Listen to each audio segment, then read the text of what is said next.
Support for Docs Outside the Box comes from Set for Life Insurance. Set for Life means set for less. Their clients get access to the largest portfolio of discounts and unisex rates available nationwide. Check them out at setforlifeinsurance.com and tell them Dr. Darko sent you. My daughter had graduated college, which was a great thing. And we got back in town. And the next day, I was told I needed to turn myself in to be charged criminally.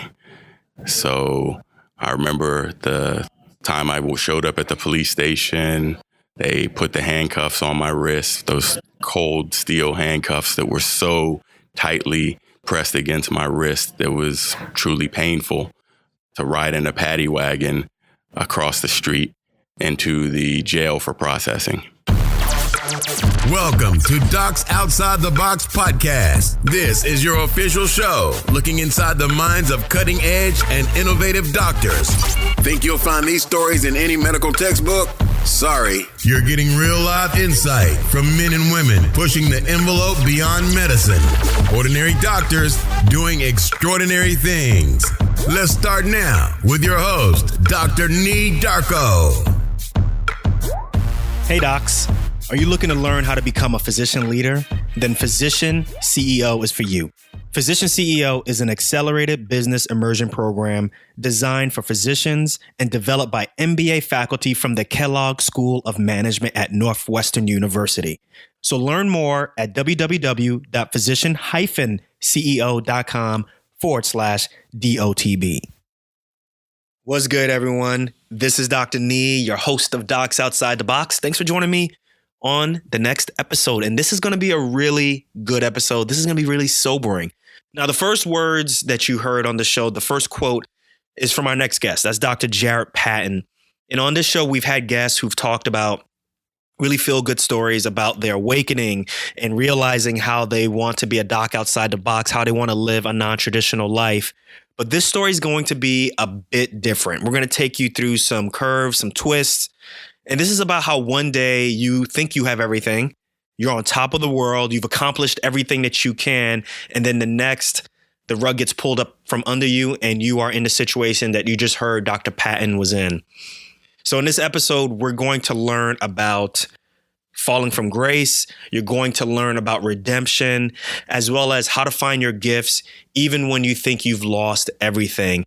Now, not just me, not just you, we all can learn from this episode. Trust me. As you're going to hear from Dr. Patton.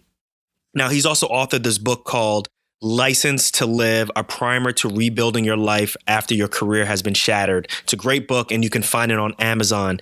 You're going to hear from him that obviously he's not the only one. There are others who are going through situations like this similar. Now, them going through this situation may be justified or it may not be. But if you know someone, if you are someone who's going through something like this, please share with them this episode. Let them know that they're not alone. Let them know that there's a chance to rehab their career and get them back on their feet. So like I said, this is going to be a great episode. Make sure you share this with other people and let's get on with this interview. Dr. Jarret Patton, welcome to Docs Outside the Box. What's good, man? How you doing? Man, I'm so happy to be here, Dr. Nee. I am just blessed and happy to be here. So we're not really doing this episode at a normal place. We're not doing it over computer virtually. We're actually doing this live, and we're actually at Podcast Movement 18 in Philadelphia, man. So this is a little bit of an odd place to kind of do an episode, but I appreciate you working with me. It's the place to be, so I'd have it no other way. So what brings you here, man? Because you ain't got a podcast, so. Yes, I'm trying to learn more and more about podcasting these days because after my book, License to Live, I actually wanted to start a podcast called License to Live. So that's good. I want to talk about that book, License to Live. And more importantly, the reason I want to have you on the show is to talk about your career arc, which has kind of reached the highest that it can from professional standpoint to reaching some lows that I think the audience can definitely learn from. And now you're on your way back up again. And I found this story to be really powerful and really compelling. So why don't we just start from the beginning? Let's take it all the way back to the 8th grade, man. Like, tell us about Dr. Jarret as an 8th grader, man. Well, you know what? It used to be so much fun because around that time was the transition from the time when I stopped wanting to be a truck driver and started finding You want to be interest, a truck driver? A truck driver. I wanted to drive a Budweiser 18-wheeler and be hauling all over the road.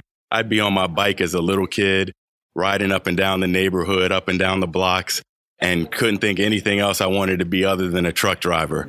But my academics started to change. My way I looked at life started to change. I started having more interest in science. So I knew that maybe truck driving, although it seemed like a fun time, it was something that I might want to change. All right. So the 8th grade, you started to discover, all right, maybe science is for you. Did you know at that point that, hey, I want to be a doctor, or you were just like, I want to be a scientist or astronaut or something like that? I wanted to learn a little bit more about being a scientist. I actually had a great interest in chemistry, so I knew that I wanted to go into the sciences. And it was around that time that I said, I definitely want to go to college. Awesome. So then what was the transition like when you decided, okay, I'm interested in science, but actually I want to be a doctor? What was that like? When did that happen? So I attended Xavier University of Louisiana. Are you serious? Are you another Xavier? XU. People are just really shocked at the sheer number of people who are coming from this school. Like, it's like a powerhouse, man. So you went to Xavier, okay, and you went through their pre-med program and you got into medical school, obviously. Yes, I studied chemistry and I thought it was a great thing. But I knew chemistry just didn't match my personality because I really wanted to work with people. So I knew that going to medical school would be the right thing for me. So you get into medical school, doing your med school stuff, and then obviously you're a pediatrician. You like the kids. Dr. Jarret loved the kids. Tell us about that transition into becoming an attending. That was a great time. I really wasn't until the 4th year of my medical school that I really knew that pediatrics was where I wanted to be. So I kind of had to backtrack a little bit to do some more intensive studies in pediatrics so I could prepare myself for residency. So I left Case Western Reserve University. Went to Case Western? Yes. Oh, wow. Okay. So that's where I went for medical school. And after I left there, I went off to NYU in Bellevue to do my pediatric training. Oh, wow. So NYC. Okay. Yes. You lived in Manhattan. So lived right in there and lived in Brooklyn for a while and just lived the New York lifestyle. Loved it there. Learned so much about pediatrics. And I knew right then and there I was going to continue to serve communities in need through my gifts and skills as a pediatrician. Okay, so life's good, right? Life was all good. I went on from New York to move out into Eastern Pennsylvania, where I was able to work in an underserved clinic. I was able to... Where in Eastern PA were you? I was in the Reading area initially. And definitely underserved. Underserved completely. Got a nice outlet. So they do have a lot of nice outlets out there. It's not related to the show, but they got a nice outlet. Everybody in New York knows that part, right? So there was lots of need in Pennsylvania. So I was there. I actually ended up getting a medical directorship at a hospital in Allentown. And from there... I went to Lehigh, so I kind of familiar with that area. Yes, that's right. I forgot you were a Lehigh grad. So I actually took some time to continue to build a pediatric practice, but also showcase my leadership skills, which took me from a general staff pediatrician to division chief of general pediatrics to the medical director of the health equity initiative in the hospital. And it took me on to become the medical staff president, where I was overseeing over 1,400 doctors in an 8-hospital system. Wow. So what was that transition like, going from being like a staff pediatrician to actually like working with the man? What was that like? Like, you are the man now, right? Like, you are the person who is now, you go from being a scrub to being a suit, right? You know that connotation, right? That's right. And I'm being as lighthearted as possible, but what was that transition like? I loved every second of it because I was still able to engage with my patients and families. Oh, so you still did on clinical a basis. Work. So I wasn't a complete suit. So there were some days I'd still get those scrubs on or have my regular casual attire on. So I was able to take care of families. And that's why I continued to love what I did. I was able to help influence policy change that helped benefit the masses, as well as to continue to be there for my patients that were right there in the Lehigh Valley. So as you know, this is Docs Outside the Box. We keep it real on this show. So, I mean, everything can't be roses and going great. So what year into your career, because this is obviously you're at the zenith of your career, right? You're literally having the career arc. What year in your career is this for you? I was about at 14, 15 years in my career at this point where I had made it. I thought I was doing all the right things and I completely was in love with my career. Well, something major happened and it kind of just knocked you off your arc, so to speak. And do you mind talking about that, letting us know? Because this is big. Yes, it certainly is big. And it's something I'd love to talk about. And I appreciate being on the show so I can talk about it. I had a standing meeting with some of the hospital attorneys, as I did many of the time. So being a member of the board of trustees of a hospital system, being a senior physician executive. You met with these people periodically. So we sat down in this room, and the lawyer had some look of angst in his face and said, well, Jarret, I hate to tell you this, but you're under investigation. I looked with a confused look. Wait, so this is a meeting. This is a normal meeting that you normally have to talk about just things. Obviously, you didn't think you were going to be the subject of a meeting. That's correct. I didn't think I was going to be the focus of this meeting. So he said, Jarret, I hate to tell you, you're under investigation. As he told me, as I'm confused, why would I be under investigation? He looked at me and said, look, do you know this woman? Show me a Facebook post. He showed me a couple of other pictures. I said, I don't know who she is. And he said, well, she says that you saw her and her infant son about 3 weeks ago. I said, okay, that's possible. I'm sure you guys know. And she said that you were being inappropriate with her in the exam room. And my world stopped. I was sitting in a glass enclosed walled room where I felt like I was in a vacuum. I was being taken away from everything I knew. And he went on to tell me some other things that I barely could hear. It's like someone described, you know how like patients describe when they get the C word, when they find out they get cancer, like you really not listening. You just kind of hear their voice and it's just almost like you're having an out of body experience. Is that something similar? That's exactly what it felt like. It felt like my body was just being removed completely from where I was. And from that point, it led to me being suspended from my job and taking a leave. Wait, hold on. Let's go back though. Like, what about due process and all this stuff? Well, as what is often the case with physicians, the systems are set up so that you're guilty until you can prove yourself innocent. So in my case, and many other physicians' cases, you actually start losing things before you even get to make a statement to defend yourself. So according to their, I guess, the way in which they process things, like you had to be suspended first? Yeah. So the final straw was that the woman said that she was going to the police with this complaint. So it became a police complaint and an investigation. So the hospital ended up being hands off. Wow. So the hospital no longer became an advocate. Basically, this became a criminal case. You had to get a criminal lawyer, like a defense lawyer. That's correct. I had to get a criminal defense lawyer to go throughout this process. So I go from being on top, perhaps giving out discipline, perhaps changing policy, to being the one fallen victim to these same policies. How long did this meeting last? Oh, the meeting was pretty short. It was probably about 20 minutes. What happened when you walked out? Like, what was that feeling like? Did they leave the room and you're still in there, or did you walk out? Like, what? Yeah, we're kind of done. And I just walked out in a daze.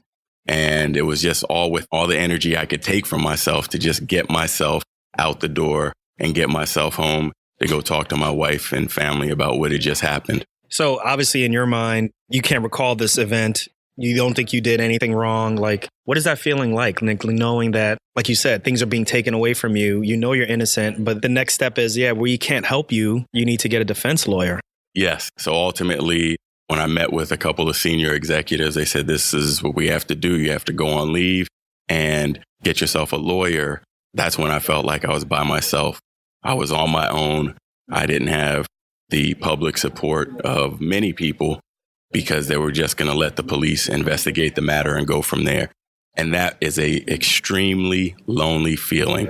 Lots of people who have to go through this type of thing feel like they're all alone and they're the only person this has ever happened to. What was that drive home like? Because I'm sure you're like, what am I going to tell my wife? Yeah, it was just a very long drive. I was thinking, I don't know how to contact a lawyer or a lawyer to find, or even what the discussion is going to be when I get home. And I had to tell my wife, who was extremely supportive. And if anything, this even strengthened our relationship in the end. However, it was an extremely difficult time. By the time I was arrested and processed. Wait, you were arrested? Yes. I had never had the chance to make a statement to the police department, but they listened to the woman and felt she was credible enough. This is what, the next day or something like that? No, this is months later. What? Yes, months later. They decided to press charges of indecent assault on me. So at this point in between, you got a lawyer, I'm assuming. Yes, got a lawyer and just waited and waited and waited and waited. Did your lawyer say you had a case or something like that? Or? No, there was never any doubt that this was a ridiculous allegation. So we were just waiting for the police to complete their investigation that we thought would probably just end in, no, there's nothing to this. We'll let it go and you go back to your job, you go back to your life and you go on with yourself. So still during this time, we're talking months later, you're still on leave, Yes, not getting a paycheck, that's correct. not even paid administrative leave. Not until those charges came. Yeah, it was tough. So they came to your house or? My daughter had graduated college, which was a great thing. And we got back in town. And the next day, I was told that I needed to turn myself in to be charged criminally. So I remember the time I showed up at the police station. They put the handcuffs on my wrists, those cold steel handcuffs that were so tightly pressed against my wrist. It was truly painful to ride in a Paddy Wagon across the street into the jail for processing. Now, what about the physician community? Did physician friends come to help? Did you have to reach out to other doctors? How did that work? Yes, I had lots of supportive friends and colleagues that couldn't believe this happened, and it really showed their mind that this type of thing could happen to anyone. So I did have lots of supporters, people that would reach out and check on my well-being, making sure we were okay, making sure things were going well, all in all. But it was still an incredibly difficult time where you feel dejected, where you feel at a loss, where you feel like you can't even take care of your family because you're not even employable. And now, a word from our sponsor. Understanding how to run a business in medicine will put you at a unique advantage in the future. Whether it's leading a hospital, practice, or starting a new venture, the Physician CEO program will put you in focus from day one. Physician CEO is an accelerated business immersion program developed by MBA faculty from the Kellogg School of Management at Northwestern University. The Physician CEO program provides an intensive MBA-style education made up of modules, with each module covering topics from leadership to entrepreneurial ventures. Because of their individualized structure, each participant leaves the program with their 1, 3, and even 5-year business plan, all designed to function in the real world. If you're a physician who is looking to start your own venture, lead your practice or department, or even start planning for succession out of medicine, then you can't afford to miss this opportunity. Class is filling up. Learn more at www.physician-ceo.com/DOTB. Because I know, as a locums doc, I go to different states. I have to get a different license. I go to different hospitals. I have to do applications. On there, it says, have you ever been convicted or have you ever been charged for anything criminal or anything felonious or, whatever it is, right? So you lost your license. Once this happened, did you ever reach back out to this hospital and say, help or anything like that? Or was it just kind of like, you're on your own, that's it? Yeah, I was pretty much left on my own. And so it was my own battle to fight. I had to prove myself innocent. The State Board of Medicine did their investigation. And before I even got to the criminal trial, they returned my licenses unrestricted. So before the criminal case is still coming on, the Pennsylvania State Board of Medical Licenses did a full investigation and they cleared you. Yes, and handed me back my unrestricted license. So I just had to wait some more months until I could get my day in court. Financially, man, how'd you make it, man? That's a lot of people's thoughts probably right now. Yes. 16 months without a paycheck? Oh, it was extremely difficult. What are we talking about, going into 401k and stuff? Yes. Let me know if I'm getting too much in your pockets, So things that started becoming something that you would strive for and you would save for, you would actually say, well, retirement is not a necessity now because we have bills to pay. Luckily, we were savers and we had saved some money, but that would only last so long. It wouldn't last for a year and a half. We actually did dip into some retirement savings. We got financial assistance from friends and families, and there were some things that got us along the way. And it was around that time, as you mentioned, the documentation that it takes when you have to answer yes to any of those licensing questions, my true purpose started to evolve. And I knew that I had to be here to help other physicians and professionals who actually go through these things. And many of them don't recover. So this is probably towards the end, you're starting to feel this though, right? Yes. Your passion is coming through. You're like, yo, this is what I'm supposed to do. But let's take a step back even before that. I'm sure you had to have some times where you had some self-doubt, even some embarrassment. Yes. I'm sure you telling people what's going on. They're looking at you like you're already convicted in their eyes and stuff. What was that like? Yeah. So being in the Philadelphia market, having your story broadcasted on all the major news networks, all the East Coast newspapers, it became one of those things. And knowing that you are walking around out on bail, you tend to feel like that you are a criminal because you're treated that way. And the system makes you feel like you are guilty, even though you're innocent. Okay, so months later, the criminal case finishes. Yes. And from what I hear, you were exonerated completely. Completely exonerated. Everybody, including the jury of my peers, was able to see what was really going on, and all the charges were gone. Okay, so this is not even like a not guilt. This is like exonerated. Yeah, so it came to that complete verdict. They judged, and they said, all right, go ahead. So I went on with my life to try to repair the damage, but I was emotionally scarred from this and knew that I may not go back into pediatrics the way I pride. Let's talk about this emotional scarring. Like, what is the scarring? Talk to me about that. Yeah, it was really tough because I said, if anybody can just walk and say anything and it causes this much angst, especially if you're a high profile or you're a public figure, then maybe it's not what I'm supposed to be doing. Maybe this is a sign from up above telling me that I need to be on a different path, doing different things that'll help people in a completely different way. So how did you get your positivity back? How did you decide that you wanted to kind of get back on the track, and come back and run your race? Let's talk about that.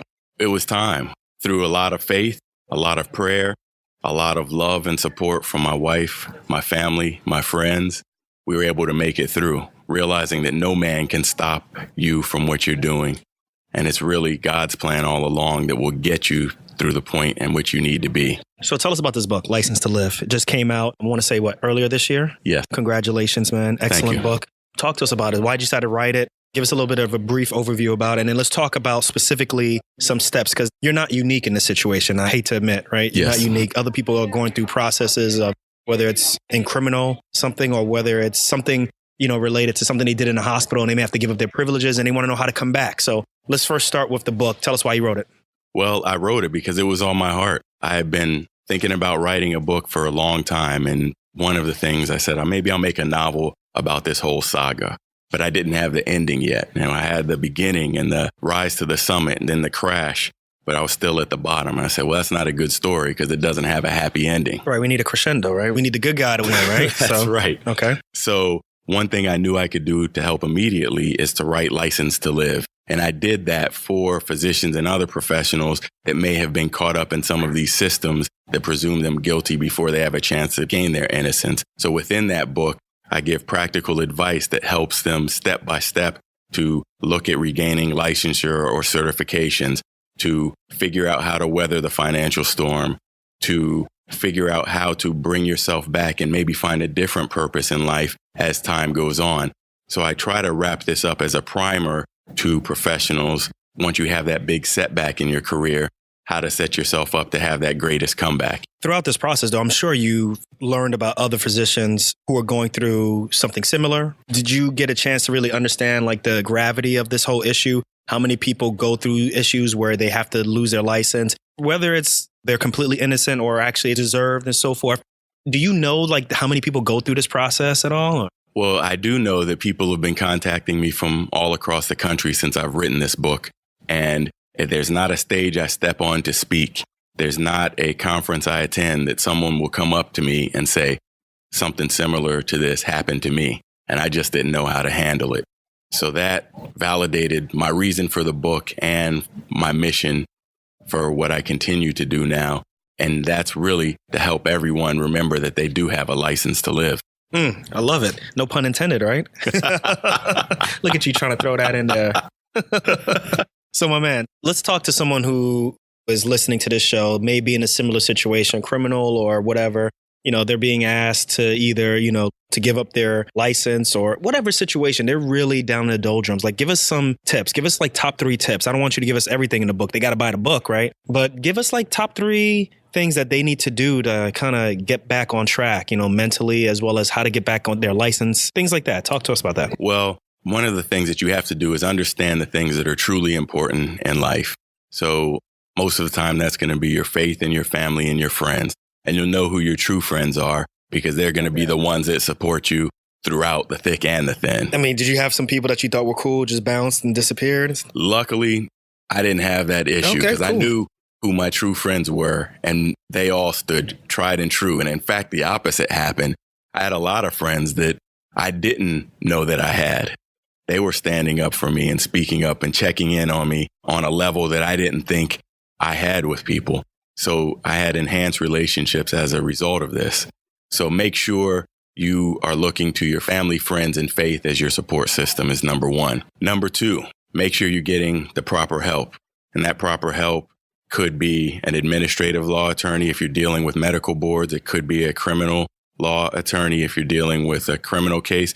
It could be a coach or someone that's been there before that can help guide you through some of the pitfalls that could be headed your way. All right, let me ask you a question then. Because sometimes in these situations, doesn't the hospital provide like their own lawyers, their own help in these type of situations, or no? Sometimes they do. It really depends on their policy. So should you trust them if they give you their own lawyers? someone always has to remember the hospital has their own interest at heart.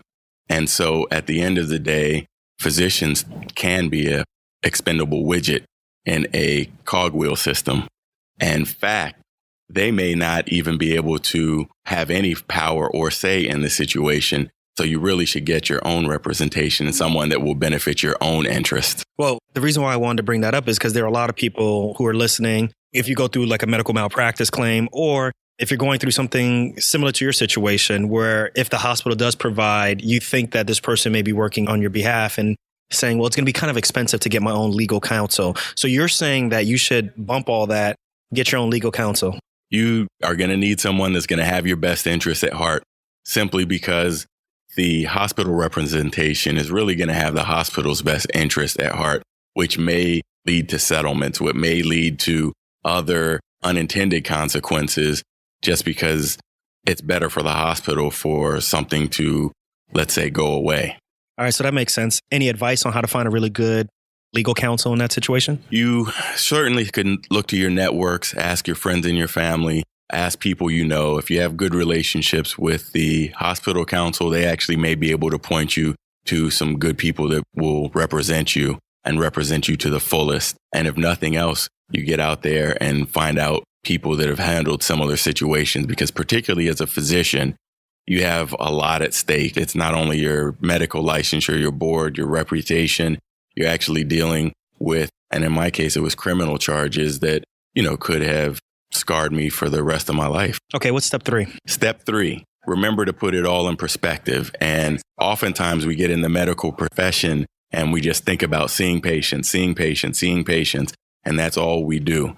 Take a step back and look at all the skills, all the gifts you've been given, and you may actually be able to do something bigger and better because you can open your eyes.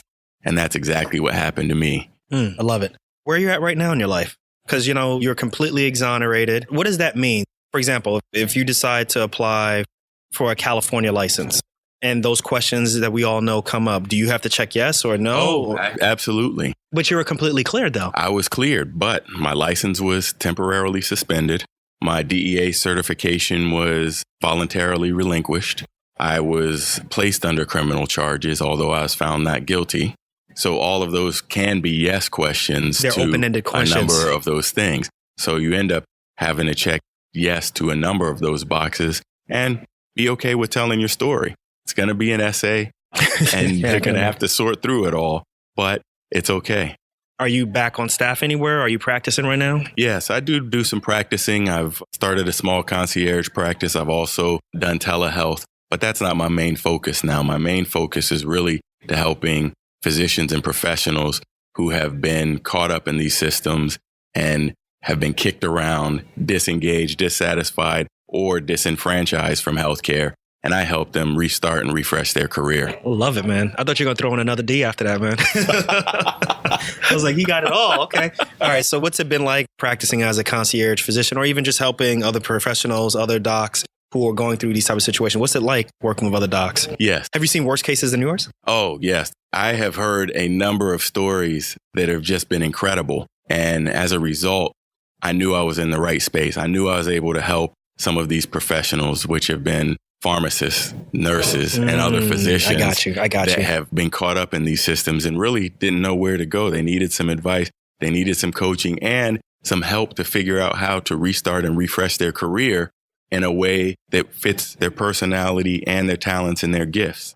This is really good. The reason why I wanted you on this show is for this exact reason. Like, there are people going through this situation and not sure exactly how to recover, or didn't even know that there's someone who's out there right now, that being you, who can help them get through this type of situation. So that's why I wanted to get you on the show, because you literally are a doc outside the box, man. Like, you've been through it, you know what I'm saying? So that's what's up, man. So look, we're getting towards the end of the interview. Let's do some quick, fast fire questions. You game? Let's do it. What's the number one thing you want people to get from this podcast? Well, I want them to know that no matter what you're going through in your career, there is another way. You have to listen to the signs. You have to open your eyes and understand that there's another plan out there. Love it. So how do you stay productive, man? Because you got a lot of things going on. You got a book. You just had another book came out. Tell us the name of that book. That book is called Whose Badass Kids Are Those? It's a parent's guide to behavior at every age. All right, man. So like, you're practicing, you got 2 books, probably working on another book. I know you've been in the media. You've been in media how many times now? Oh, it's been over 100 in the past year.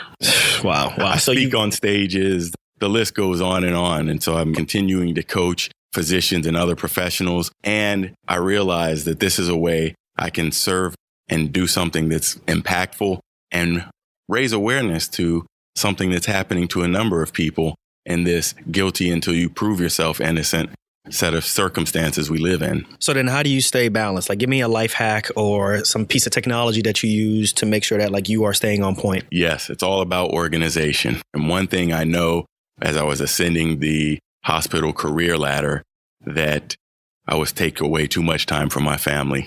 And after going through something like this, I realized that career is only a secondary or tertiary part of your life. And so to really enjoy the moment, enjoy the time that you do have on this earth with family, friends, taking the time to enjoy things, keep yourself balanced, make sure that you're eating right, making sure you're exercising, all the things that we have been telling our patients for years and years and years. But following that advice keeps you whole. I love it. What's one thing that you're proud of that nobody else knows about? So one of the most proud moments I've had that really no one would know is that I have 3 kids that have all done wonderful things, and they're all doing different things, and they're living in different parts of the country. Our daughter is in her 20s, and so she has her life down south.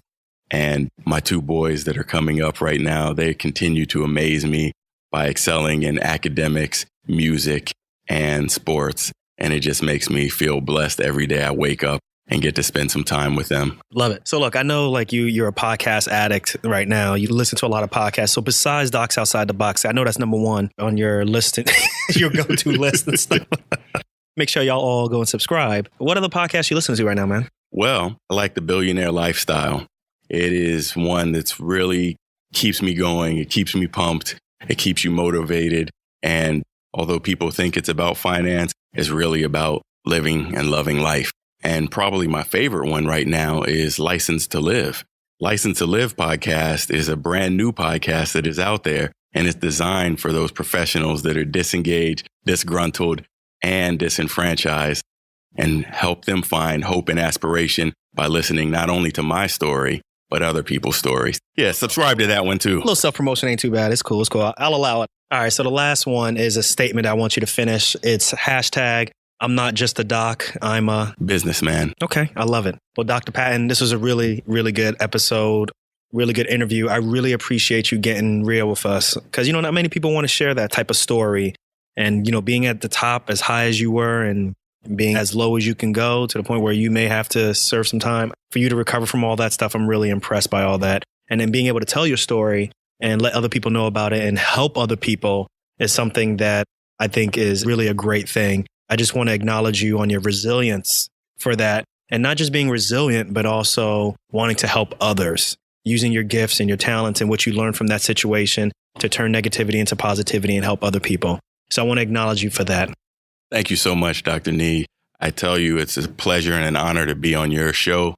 And thank you for having me. So listen, how can people learn about you? How can they find out about your podcast? How can, if they need to utilize your services, tell them how they can get in contact with you, man. You can find me on any type of social media at Dr. Jarret. You spell out the word doctor. That's J-A, 2 R's, E, 1 T, or drjarret.com.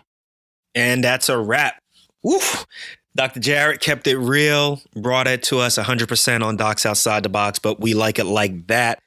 And I also want to thank him for being a consummate professional. I kind of blindsided him at Podcast Movement and asked him if he wanted to interview for the show, and he was ready to go, and you got what you hear.